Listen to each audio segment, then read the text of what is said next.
Bueno, el día de ayer vimos, ¿verdad? Cómo obtener el campo eléctrico debido a una barra cargada. Recuerden que aplicamos por ahí la definición de campo eléctrico, la ecuación 1.6, pero para un elemento diferencial de la longitud de la barra que tenía una cierta carga, ¿verdad? La cual la representamos en términos de la densidad lineal de carga. Bueno, hicimos el desarrollo y llegamos finalmente a esta ecuación que es la 1.14. Esta ecuación, la 1.14, ¿verdad? Nos da precisamente el campo eléctrico debido, ¿verdad?, a una distribución de carga lineal cuando la carga está sobre un conductor, sobre una barra. Y esta ecuación es precisamente la que vamos a utilizar para este ejemplo que vamos a ver a continuación, el que quedó pendiente el día de ayer. Entonces, es el ejemplo 1.9 de la unidad, ¿verdad? Es el noveno ejemplo que vamos a ver. Y es el ejercicio 21 del libro de Física para Ciencias de Ingeniería, volumen 2, séptima edición. Lo pueden encontrar en la página 668. Bueno, dice, se trata de una varilla de 14 centímetros de largo. Tiene una carga uniforme y su carga total, o sea, toda la carga que tiene la varilla, que nosotros la representamos con la Q mayúscula, es de menos 22 microcoulombs. Nos piden determinar la magnitud y dirección del campo eléctrico a lo largo del eje de la varilla en un punto que se encuentra a 36 centímetros de su centro. Entonces, esta figura, ¿verdad?, no aparece ahí en el libro. Esta figura pues nosotros ya la tenemos aquí, yo ya la dibujé, les he recomendado, ¿verdad?, que siempre que vayan a hacer un problema, hagan un bosquejo, hagan un dibujo para que ustedes vean la situación, cómo están interactuando las cargas. Bueno, entonces, debido a que la carga de la varilla es negativa, y nosotros sabemos que para calcular el campo eléctrico tenemos que colocar una línea de prueba que por conveniencia se considera positiva, entonces va a haber una fuerza de atracción y como consecuencia también el campo, ¿verdad?, va a atraer, va a tener atracción, entonces se va a dirigir el campo hacia el lado derecho, como se muestra en la figura. Bueno, entonces aquí tenemos nosotros esto, ¿verdad? 36 de aquí a acá. Del punto al primer extremo de la barra, ¿cuánto sería? Pues aquí lo podemos sacar, ¿verdad? Si la longitud de la barra es 14, la mitad del 14 sería 7, que habría de aquí a acá. Si a 36 le quito 7, pues quedaría 21 centímetros de distancia del punto de prueba al extremo de la barra. Bueno, entonces vamos a ver los datos que tenemos. La longitud de L, 14 centímetros. La distancia, pues aquí ya la estamos sacando, ¿verdad? Como les hacía ver hace un momento. A los 36 centímetros le restamos la mitad de la barra, que son 7, y nos da 29 centímetros. La carga total sería de ¿cuánto? 22 microcoulombs. Ya ahorita ya no la ponemos con el signo. Recuerden que el signo de las cargas únicamente nos sirven para ver la dirección de las fuerzas o de los campos. Tenemos posteriormente la constante de Coulomb y A, ¿verdad?, que es A. ¿Se acuerdan que era A o no se acuerdan que era A? De acuerdo a la deducción que tenemos nosotros aquí, ¿verdad? Esto para nosotros, aquí tenemos A, acuérdense que esto lo deducimos a partir de acá. A viene siendo la distancia que hay del extremo de la barra al punto de prueba, el extremo más próximo, ¿sí? Entonces, para nuestro caso, A sería precisamente esto, la distancia D, que son 29 centímetros. Por esa razón, previamente nosotros calculamos D, pero que en nuestra fórmula, esa D sería precisamente el valor de A. No sé si hay alguna pregunta con esto que llevamos hasta ahorita analizado del problema.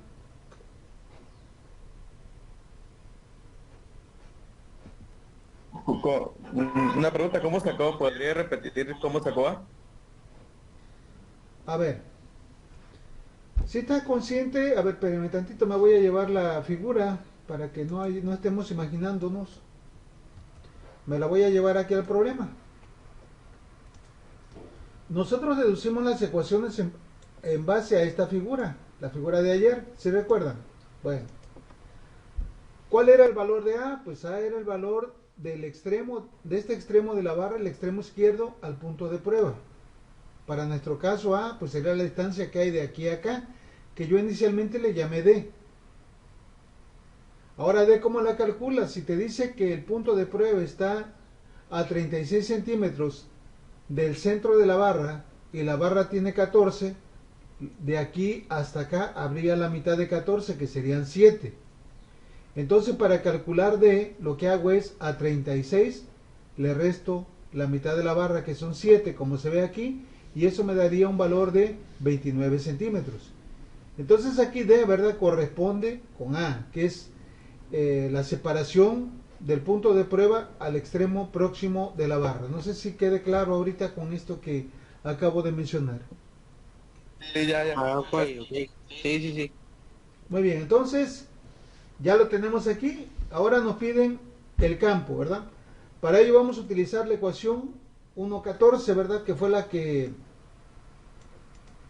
vimos el día de ayer. ¿Se recuerdan? Esta, la 1.14 que tenemos acá.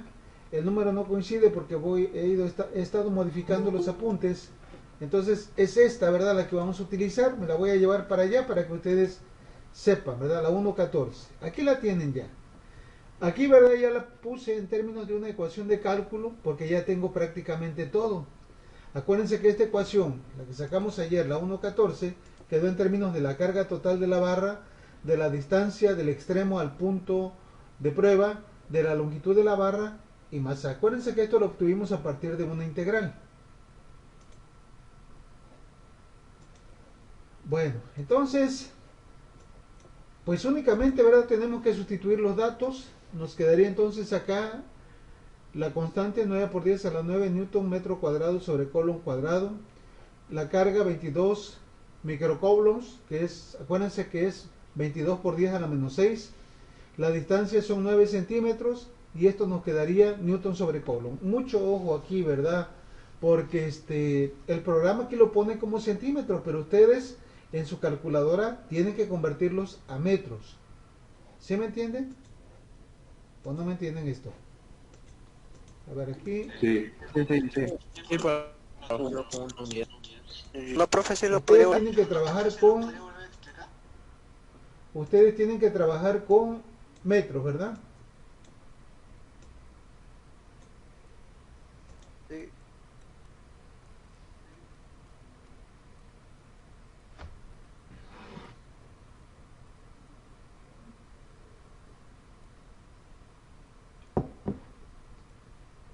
Aquí ya lo convertí a metros, ¿verdad? Únicamente aquí con el programa tiene la posibilidad de convertir de unidades a diferentes unidades, perdón.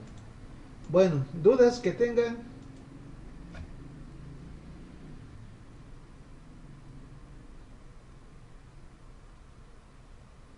No, ninguna. Bueno, pues si no hay dudas, al fin terminamos el tema 1.5, ¿verdad? Este es uno de los temas más largos que se presenta en el programa. Profe, En el programa. es Dígame. que en el ejercicio marca que A va donde termina la fuerza del campo a la barra y matemáticamente expresada en el otro dibujo va desde donde empieza la magnitud de la fuerza y en el otro desde donde termina. O sea, en el ejercicio A empieza desde donde termina la fuerza y en el ejemplo que puso primero matemáticamente empieza donde empieza la fuerza. A ver, ¿estás viendo las Sí, figuras aquí? A ver, para ti, ¿de dónde a dónde va? desde el punto donde Aquí. empieza la fuerza del campo a la barra. O sea, esto se le llama Ajá, punto de prueba. Del punto de prueba, ¿dónde? Al sí, extremo de la barra. ¿Sí? Y nosotros acá, ¿cuál sería? Lo que hay del punto de prueba también al extremo de la barra. Aquí yo le puse D, pero D para nosotros sería ¿quién? A. Por eso fue que A resultó ser 29 centímetros.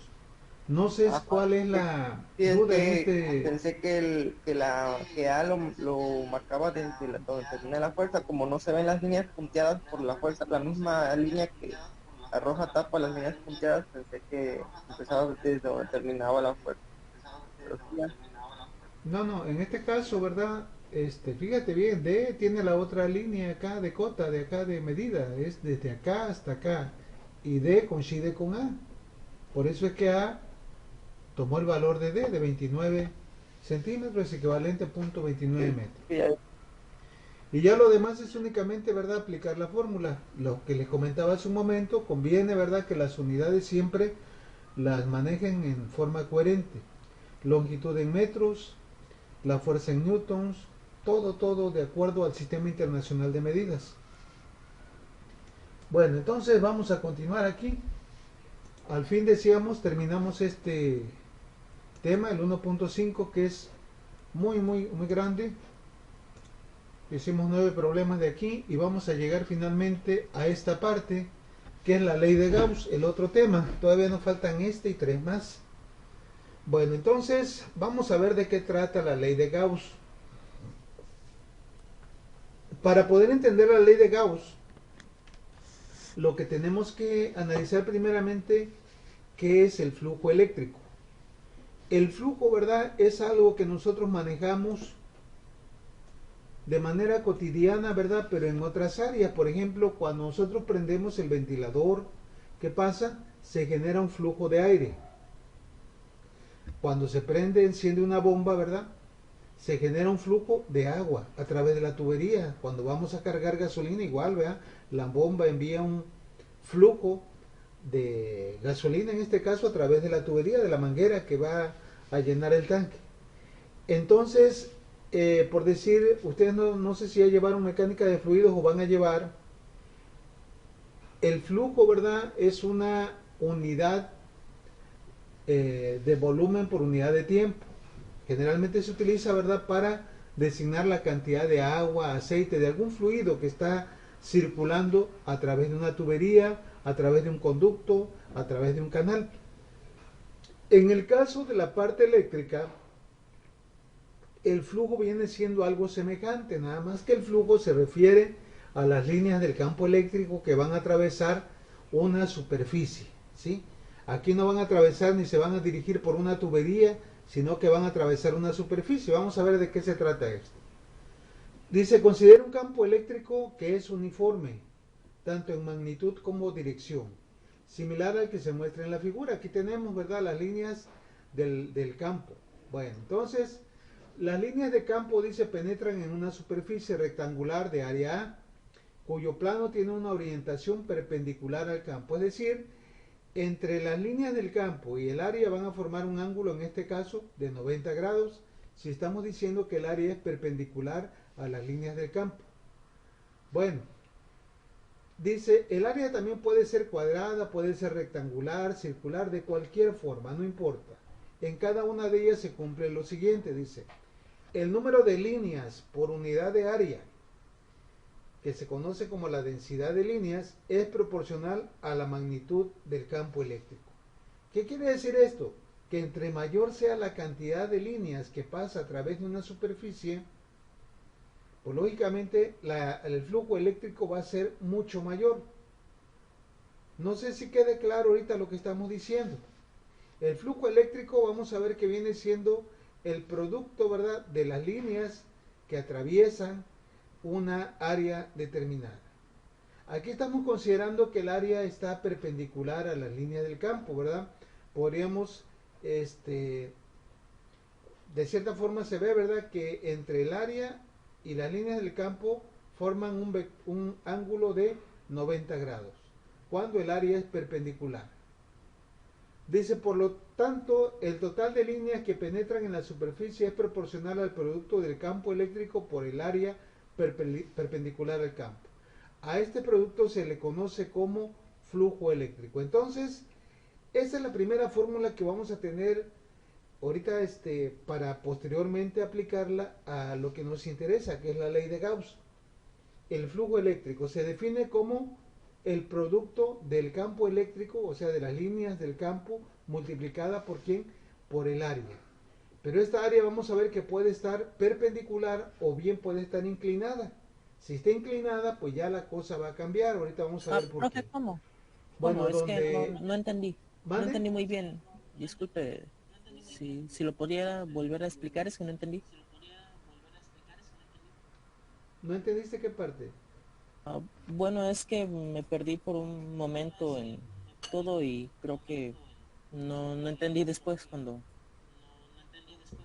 seguí explicando. Bueno, estamos tratando de definir lo que es el flujo eléctrico.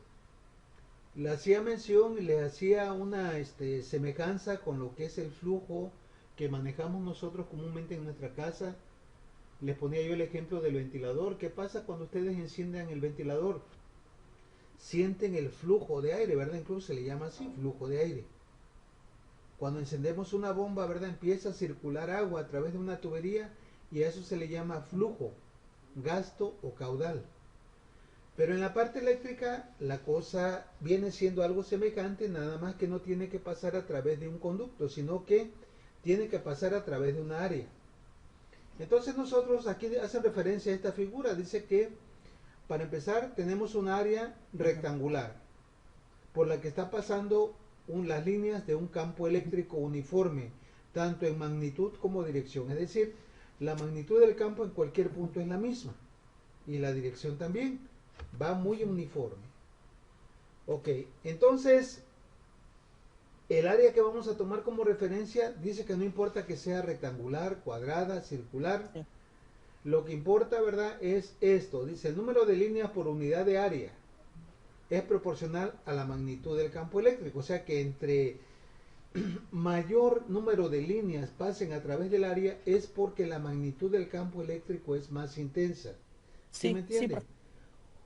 Es decir, si yo por aquí pusiera, si este campo cuántas líneas tiene, tres, así como la dibujé, siete, ¿sí? Pero ¿qué pasa si aquí tuviera yo unas 100 líneas? ¿Qué sería? ¿Qué pasaría? La intensidad del campo sería mucho mayor. Por eso dice que el número de líneas por unidad de área es proporcional a la magnitud del campo. Si yo tuviera, ahorita, ¿verdad? Con 7 líneas de campo que tengo, aquí vemos que están pasando únicamente 3 líneas. Pero si yo en esta área, en este espacio, tuviera 100 líneas del campo, pues aquí quizás no entrarían 3, posiblemente entrarían 30, 40, no sé. Y eso me indicaría entonces que la intensidad del campo es mucho mayor. La intensidad del campo, gráficamente, nosotros la vamos a Ah, representar con un cierto número de líneas. ya Entre veo, mayor profe. sea el número de Vale, líneas, gracias. mayor va a ser la intensidad del campo eléctrico. ¿Mande? No escucho si alguien preguntó. No, profe, o sea, ya. ¿No? No, Dice, profe, es ahora que bien, por lo tanto, el total de ya entendí, líneas pues. que penetran en la superficie es proporcional al producto del campo eléctrico por el área perpendicular al campo. Entonces, a este producto del total de líneas que entran en una superficie que esté perpendicular a las líneas del campo, se le conoce como flujo eléctrico. El área tiene que estar perpendicular, ¿verdad? Esta es la definición, pero vamos a ver que podemos encontrarnos que el área no está perpendicular, sino que hay una inclinación. Pero vamos para allá entonces. Entonces esta es la primera ecuación que vamos a utilizar, que va a ser la del campo eléctrico, donde el flujo eléctrico se va a medir de esta manera. Ya sabemos que el campo es Newton sobre Profe, Coulomb. Por el área que casi está no en se le metros entiende. cuadrados, pues no Profe, puede no ser. sé si está en internet, pero no se le está escuchando. Profe, Ok, permítame tantito.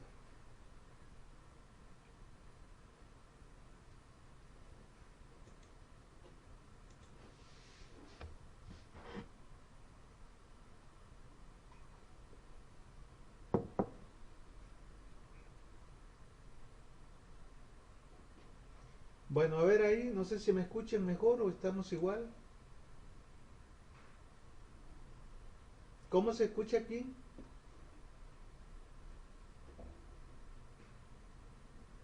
ya un poco mejor. ¿Sí? ¿Seguro? Es por momentos que se pierde el audio, profe. Bueno, entonces, ¿mande? Es por momentos que se pierde su audio. Es que lo que pasa es, de por sí el Ok, internet sí. últimamente ha estado muy falloso, profe. Sí, yo tengo Telmex y tengo TV Cable y luego de las dos no sé hacer uno. Sí, sí, sí. Voy a, ahorita me cambié al otro servicio, voy a ver qué tal Que no funciona. dejen encender sus micrófonos, profe, también, porque eso lo lenta. Sí, eso también podría ser, profe. ¿Mande? ¿Qué? No, no escuché. Que apaguen sus micrófonos porque eso también alenta el internet, profe. Sí, es lo que conviene que tengan apagado su micrófono solamente en el momento que vayan a participar lo encienden, igual la cámara para que no se alente la reunión. Bueno, vamos a continuar entonces, a ver si hay alguna interferencia, pues me avisan para repetir. Entonces tenemos la primera ecuación que dice que el flujo eléctrico es igual al producto del campo eléctrico por el área perpendicular. Decíamos hace un momento que el flujo, las unidades del flujo van a ser Newton por metro cuadrado sobre Coulomb cuadrado. Ya sabemos que el campo eléctrico es Newton sobre Coulomb. Al multiplicarlo por el área, pues nos quedaría Newton sobre Coulomb por metro cuadrado. Bueno, ahora bien, ¿qué pasaría, dice, si la superficie en cuestión no es perpendicular al campo, como se muestra en la figura que tenemos aquí a la derecha? El flujo que pasa a través de ella será menor, ¿sí me entienden? No es lo mismo que el flujo pase por aquí a que pase por algo que está como esto. Lógicamente, ¿verdad?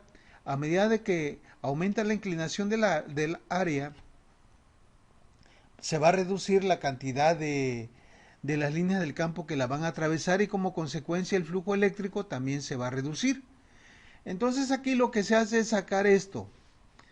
El área T que viene siendo área proyectada va a ser igual a quién, a A por el coseno de teta, que viene siendo la inclinación. ¿Sí me entienden? Este es teta, este es el ángulo, el cateto adyacente. Por eso es que toman entonces como referencia el coseno para poder obtener, el área proyectada. Bueno, dice, dado que el flujo que atraviesa el área A inclinada es igual al flujo que atraviesa el área proyectada, entonces el flujo que pasa a través de ella se puede obtener de esta manera. O sea, ya aquí, ¿verdad? El flujo eléctrico va a ser igual al campo eléctrico, semejante a esta ecuación que vimos ahorita, pero ahora, como el área está inclinada, ya no vamos a poner simplemente A, sino que vamos a poner como área proyectada. Y el área proyectada la vamos a sacar a partir del área multiplicada por ¿quién? Por el coseno de teta, donde área viene siendo el área perpendicular, nada más que la multiplicamos por el coseno de teta para poder obtener la proyección, ¿sí? Como veíamos acá en la figura donde aparecía el ángulo. Entonces, esta sería la ecuación 1.16, igual las unidades siguen siendo las mismas. El ángulo de la superficie proyectada se va a medir en grados. O incluso se puede utilizar también radianes, va a depender de cómo tengan sintonizado ustedes el modo de su calculadora para obtener los datos. Bueno, aquí por ahí váyanle cambiando que estos, ahorita hice una modificación, pero me faltó ahí ir modificando los números de las ecuaciones. Entonces, si ya bajaron los apuntes o los están leyendo, o los van a leer, esto, aquí la ecuación es 1.16, hace referencia a esta. Dice de la ecuación 1.16, esta que tenemos aquí, se puede observar que se tiene un flujo máximo cuando la superficie es perpendicular. Cuando la superficie es perpendicular, permítame tantito, voy a moverme hacia acá. Esta, ¿verdad? Sería el caso de esta, una superficie perpendicular. Aquí la voy a poner para hacer referencia a ella. A ver, acá no. Ajá, acá, ¿sí?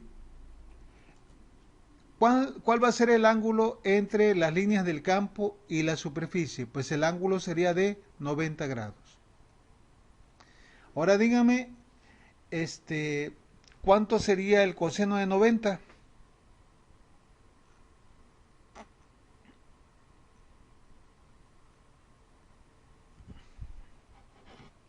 Cero. Cero. Es correcto. Entonces, pero miren, aquí hay algo muy interesante, no se me vayan a confundir. Mucho ojo aquí. Aquí estamos diciendo que el área está perpendicular a las líneas del campo. ¿Ok?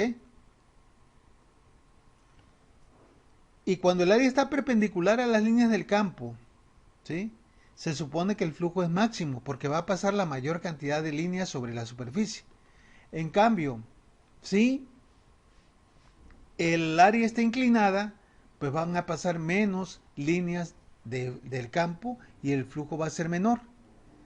Pero aquí hay algo importante. Aquí nosotros vamos a sacar un vector área. Ese vector área siempre va a ser normal a la superficie del área. No sé si me entiendan esto. Permítanme tantito. Déjenme hacerles un dibujo. Por aquí, a ver.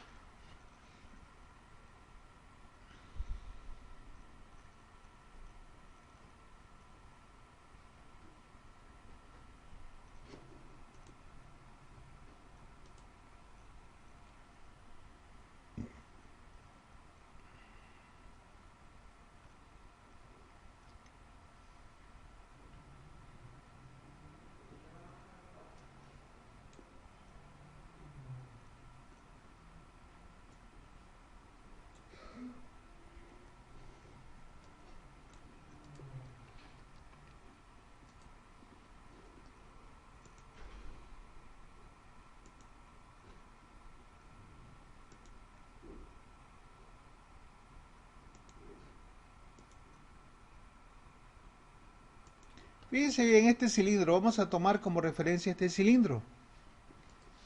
Y vamos a tomar únicamente como referencia esta área que tiene el cilindro, el área de la tapa, ¿sí me entienden? Esto de aquí, miren. Esta área la voy a tomar como referencia para explicar esto, lo que es el vector normal, el vector área. Porque es lo que vamos a estar trabajando. Nada más vamos a tomar como referencia el área de la tapa. Esto de acá. ¿Sí? Esta área.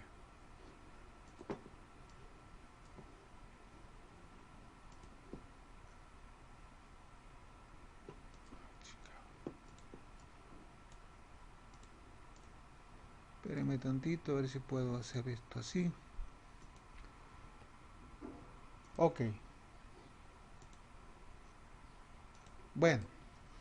Ok. ¿Qué sería un vector? Este es el área que quiero. El vector área va a ser un vector que va a ser perpendicular al área. Así. Perpendicular quiere decir que se va a dirigir hacia dónde? En este caso, hacia arriba.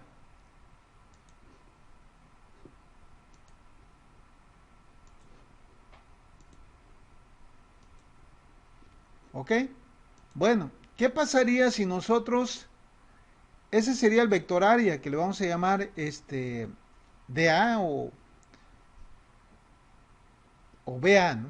Bueno, entonces, pero ¿qué pasaría si nosotros giramos el cilindro? Si el cilindro se gira, el vector área ya no va a estar así, sino que también tiene que estar ahora así. Va a estar en esta posición. ¿Sí me entiende? El vector área siempre va a ser perpendicular al área que estoy monitoreando. Por ejemplo, si el área estuviera así, pues ahora ¿cómo estaría? Dígame qué ángulo tendría. Pues estaría totalmente horizontal en esta parte. Siempre el vector área va a estar apuntando, ¿verdad? Perpendicular a la superficie o normal a la superficie. No sé si ya llevaron cálculo vectorial. Vamos a copiar esto para que veamos diferentes condiciones. Si el área está inclinada, pues el vector área apuntaría para acá. Si la inclinación del área viene para acá, pues el vector apuntaría hacia acá. Entonces, este vector área es el que vamos a tomar como referencia para el cálculo que tenemos aquí, para que no se me vayan a confundir con este ángulo.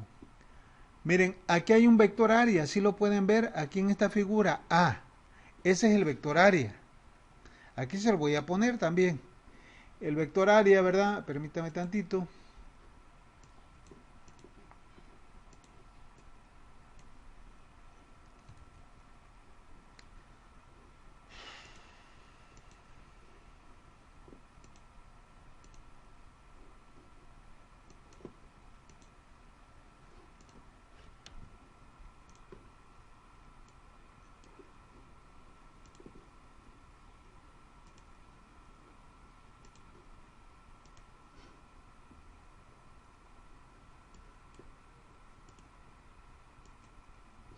Ahí está. Bueno, entonces, permítame tantito aquí. Ahí tenemos ya el vector área. Las siglas, ¿verdad? La nomenclatura, la etiqueta. Ahí lo tenemos.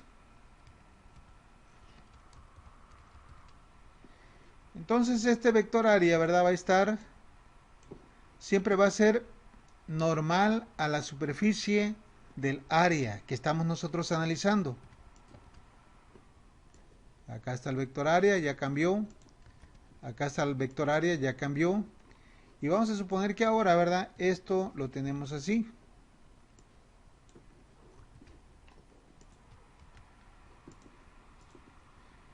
Que esto, ¿verdad? Estuviera totalmente hacia arriba. La dirección de esto sería 90 grados. Y estaría entonces acá, ¿no? Ese es el vector que vamos a tomar en cuenta para este análisis que dice aquí. Pongan atención, por favor, dice. De la ecuación 1.16 se puede observar que se tiene un flujo máximo cuando la superficie es perpendicular. Sí, así como está. Al campo, es decir, cuando θ es igual a 0. ¿Por qué θ es igual a 0 si la superficie es perpendicular? ¿A quién hacen referencia? No hacen referencia al área, porque el área, la superficie del área con las líneas del campo forman 90 grados. Sin embargo, aquí dice que cuando la superficie es perpendicular al campo, θ es igual a 0 grados. Entonces lo que están tomando como referencia no es en sí el área, es el vector área. Ya vimos que el vector área es normal a la superficie. Si la superficie es perpendicular, entonces el vector área apuntaría en la misma dirección de las líneas del campo eléctrico. Y si dos líneas son paralelas, ¿cuál es el ángulo? Pues el ángulo sería de 0 grados. Ahora, por favor, sustituyan aquí. ¿Cuál es el coseno de 0? 1. 1. Entonces, cuando el área es perpendicular, el vector área tiene un ángulo de 0 con respecto a las líneas del campo. Y es cuando vamos a tener un flujo máximo, porque el coseno de 0 va a ser igual a 1, que es lo máximo que puede haber. En cambio, dice, si la superficie es paralela, ¿cómo sería una superficie paralela aquí? A ver, déjenme llevarme una. Por aquí algo como esto.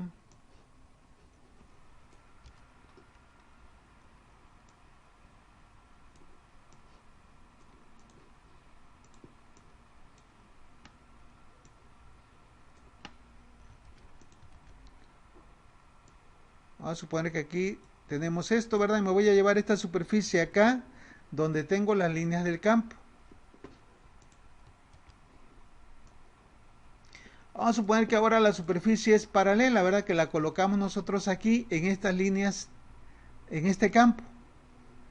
Ahora dígame cuál es el ángulo que forma este vector con las líneas del campo. ¿Cuál sería el ángulo? 90 grados. ¿Y cuál sería el coseno de 90? 0. 0. Eso quiere decir que no va a haber flujo.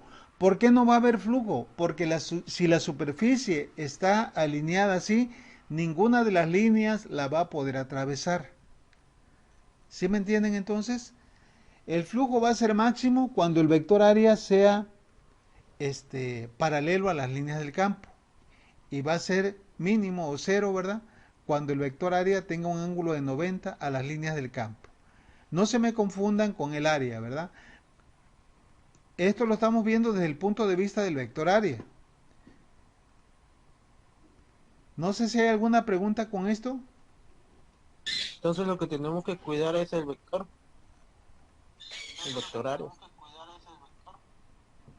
Así es, saber, sí, tomar en cuenta hacia dónde apunta el vector, ¿verdad?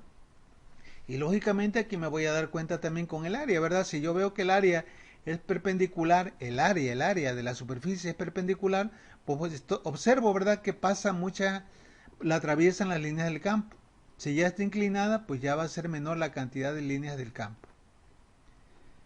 Bueno, vamos a continuar entonces, vamos a ver ahora flujo de un campo eléctrico no uniforme, porque partimos del hecho de que el campo era uniforme, constante, tanto en magnitud como en dirección, pero puede suceder que el flujo de un campo eléctrico no sea uniforme. Dice, ¿qué pasa si el campo eléctrico no es uniforme, sino que varía de un punto a otro del área? Ok, entonces aquí tenemos, fíjense bien esto. Tenemos una superficie cerrada, que posiblemente adentro hay una carga, y si hay una carga, esa carga generadora va a crear un campo eléctrico, ¿verdad? Como vemos aquí, el campo eléctrico. Entonces, debido a que la figura es irregular, pues el área no va a ser siempre perpendicular a las líneas del campo, puede ser que varíe. Vamos a ver entonces, dice, ¿qué pasa si el campo eléctrico no es uniforme, sino que varía de un punto a otro del área A? ¿O qué ocurre si A es parte de una superficie curva, como es este caso que estamos analizando aquí?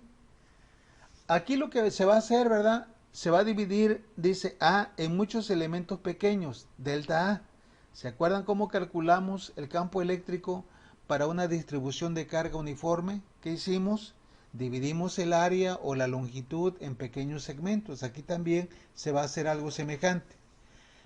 Bueno, entonces se van a dividir en pequeños elementos de A, cada uno de los cuales tiene un vector unitario perpendicular a él. Vean aquí otra vez el vector unitario del área siempre va a ser normal a la superficie. Bueno, el flujo eléctrico se calcula a través de cada elemento y los resultados se integran para obtener el flujo total. Recuerden esto, nosotros partimos de un análisis diferencial mediante aplicando diferenciales. Y ya para obtener el flujo total de toda esa que pasa a través de toda esa área, pues tendríamos que aplicar una integral, porque una integral viene siendo una recolección, una sumatoria de todos los elementos para poder obtener un total de los efectos que se producen de acuerdo al fenómeno que estamos analizando. Entonces, esto nos quedaría así, ¿verdad? La integral de la línea esta del campo, ¿verdad? Por el coseno de teta por dA. Coseno de teta, ¿quién sería? Pues esto de aquí, ¿verdad? El ángulo que forma el vector área y el vector, y las líneas del campo. Bueno, que es precisamente esto que teníamos acá, ¿verdad? Le decíamos esto. Teta viene siendo el ángulo que forma las líneas de campo con el vector área. Y el vector área viene siendo normal a la superficie que estamos analizando. Dice, también se puede representar la ecuación anterior mediante un producto escalar. Acuérdense que el producto escalar de dos vectores es igual a ¿quién? Al módulo del primero por el módulo del segundo por el coseno del ángulo que forman entre ellos, que sería esto, ¿verdad? Pero esto pues simplemente se puede representar en una forma más compacta como el producto punto, que quiere decir producto escalar, y esto es lo mismo que esta parte. Acuérdense que tenemos dos vectores, el campo y el área. Dice, dA es el vector normal a la superficie, como ya lo hemos mencionado en otras ocasiones. Bueno, dice, la ecuación 1.17 es una integral de superficie. ¿A qué se refiere con esto, una integral de superficie? pues que no es una integral que va a estar sobre una línea como lo hicimos con la barra. ¿Se acuerdan que la barra integramos con respecto al eje X? Porque la barra estaba horizontal, y les dije que en el caso de que la barra estuviera vertical, pues tendríamos que integrar con respecto al eje Y. Pero acá no, esto va a ser una integral de superficie, porque nos vamos a dar cuenta más adelante que la integral de la ley de Gauss está precisamente en estos términos. Bueno, lo que significa, dice, que debe ser evaluada sobre la superficie en cuestión. Todo esto se tiene que evaluar, pero no se preocupen, van a ver que la ley de Gauss se resume en algo muy concreto, porque ya la mayoría de las integrales de las figuras que se utilizan para hacer estos cálculos ya están definidas, ya están calculadas, entonces únicamente tenemos que sustituirlas. Bueno, entonces vamos a ver qué pasa. Dice, en la superficie cerrada de la figura adjunta, los vectores delta ahí apuntan en direcciones diferentes para diferentes elementos de superficies, pero en cada uno de ellos estos vectores son normales a las superficies y por convención siempre apuntan hacia afuera. Entonces aquí se están analizando, ¿verdad? Vamos a ver esto, qué pasa con el flujo que atraviesa esta figura, ¿verdad? ¿Cómo se le llama a esta figura? Elipsoide, o cómo sería, no es perdón, sí, es un elipsoide, ¿verdad? O sea, es una elipse pero de volumen. Bueno, entonces pueden ver que las líneas del campo eléctrico atraviesan el elipsoide y se están tomando como referencia tres áreas, la 1, la 2 y la 3. ¿Sí lo pueden ver? Cada segmento de área que se le puso ahí, delta I, cada elemento de área va a tener su vector, y ese vector lógicamente tiene que ser normal a la superficie del área. Entonces, aquí de 1, ¿verdad? Aquí más o menos en la misma situación, en el mismo plano donde está aquí, esta área la dibujaron acá. El vector área apunta normal y las líneas del campo van así, igual sigue siendo así. Ahora fíjense bien, el área 2 que tenemos aquí, le hicimos, hagan de cuenta que un zoom, y la tenemos acá. El vector área sigue apuntando ahora, el delta A2 apunta hacia afuera, ¿verdad? Pero normal a la superficie. Y la línea del campo apunta hacia este lado, E. Y ahora acá en el área 3, otra vez aquí tenemos, hacemos el zoom, agarramos este pedazo de área, ya lo amplificamos, y aquí está el vector área, ¿verdad? Pero ahora vean que las líneas del campo apuntan hacia adentro, ¿verdad? Bueno, aquí se está formando un ángulo entre esta parte y las líneas del campo. Es lo mismo para acá, ¿verdad? Pero aquí hay algo interesante que ustedes deben observar, dice. En el elemento identificado como 1, dice, las líneas del campo cruzan la superficie del lado interno al externo. Si lo pueden observar, entran por aquí las líneas del campo y salen por el área 1, como pueden ver aquí. Pueden observar que hay una inclinación porque esta área 1 no es totalmente perpendicular a las líneas del campo. Hay una inclinación. Aquí el ángulo θ posiblemente sea, no sé, 45 o 50 grados. Por eso dice lo siguiente. Y θ, dice, va a ser menor aquí a 90 grados. Por lo tanto, el flujo que va a pasar a través de esta pequeña área, nosotros ya sabemos que el flujo es igual a ¿quién? Al producto del campo por el área. Pero en este caso es el área proyectada, ¿verdad? Por eso ponemos el vector área. Bueno,